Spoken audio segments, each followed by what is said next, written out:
In 2026, for the first time in recorded U.S. history, unemployment for workers with a bachelor's degree passed unemployment for high school dropouts. Let me repeat that.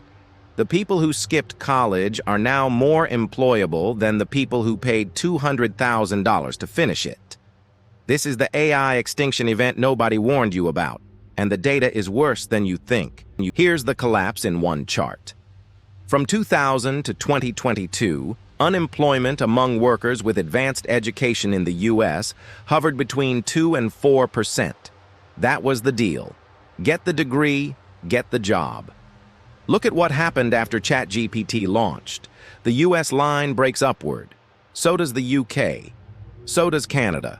Korea, Japan, Germany. Every advanced knowledge economy is bleeding college-educated workers at rates we haven't seen since the 2008 financial crisis. But 2008 hit everyone. This one is surgical. It's only hitting the people who followed the rules. Paralegals, junior analysts, copywriters, coders under 3 years of experience. The exact jobs your guidance counselor told you were safe are now the first ones on the chopping block. The pyramid didn't just shake. It flipped. Now here's the counter-argument I know you're typing right now. This is just a normal recession. Everyone's unemployment goes up. Wrong. Watch this. This is unemployment for workers with only basic education, high school or less, in the same countries, same years. It's flat. In several cases, it's dropping. Germany's low education unemployment is at a decade low. Japan's is near record lows. The U.S. rate for people without degrees is barely moving, while college graduate unemployment is climbing a cliff. That is not a recession. Recessions crush the least skilled first. Always have. This is the opposite. This is a targeted event aimed at the cognitive middle class. AI can't rewire your bathroom, weld your car frame, or fix your HVAC. But it can absolutely replace your associate consultant. The plumber is winning. The Wharton MBA is refreshing LinkedIn. So how did we build this trap? We funneled an entire generation into it. In 2000, about 55% of Americans enrolled in tertiary education. By 2020, that number crossed 88%. South Korea went from 78 to over 98%. That's not education. That's a mass conveyor belt into knowledge worker jobs. We spent 20 years telling every kid the same thing. The future is cognitive. The future is code. The future is spreadsheets. Then we built an AI that does spreadsheets, code, and cognition at 3 cents per query. India's enrollment tripled in the same window, aimed almost entirely at IT and business process outsourcing. The two sectors AI is gutting first. We didn't just walk into this. We paid $1.7 trillion in student loans to sprint into it. Now, overlay the exposure map. Services as a percentage of GDP. The U.S. is 78% services. The U.K. 72%. France 70%. These economies don't make things anymore. They process information, legal work, financial services, marketing, customer support, software. Every single one of those is a language task, and language is exactly what large language models eat for breakfast. Compare that to Germany, which held its manufacturing base at 27% of GDP. Germany is getting hit, but softer. India kept a massive agricultural and manufacturing floor underneath its IT boom.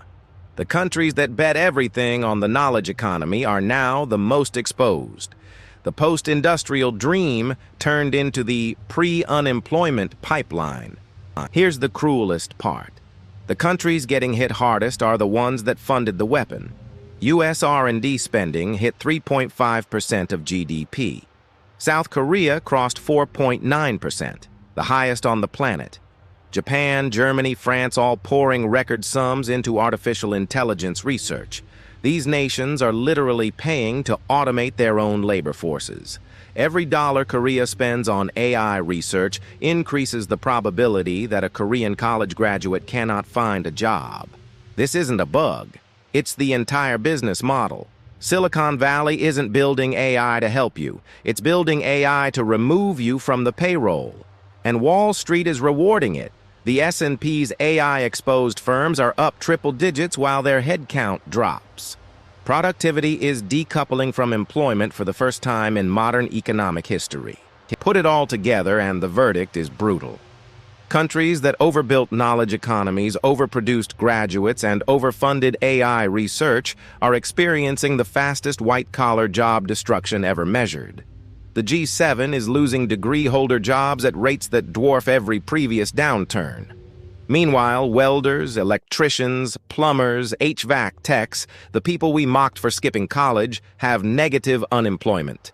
Trade schools have wait lists. Apprenticeships are booking 2 years out.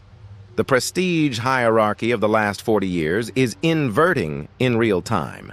The college degree was sold as insurance. It became exposure. For 40 years, the message was clear. Study hard, get the degree, secure the future. That equation is dead. The data shows it, the labor markets confirm it, and the 2026 unemployment inversion makes it official. The safest jobs in 2026 aren't in offices with glass walls. They're in vans, on job sites, and in workshops.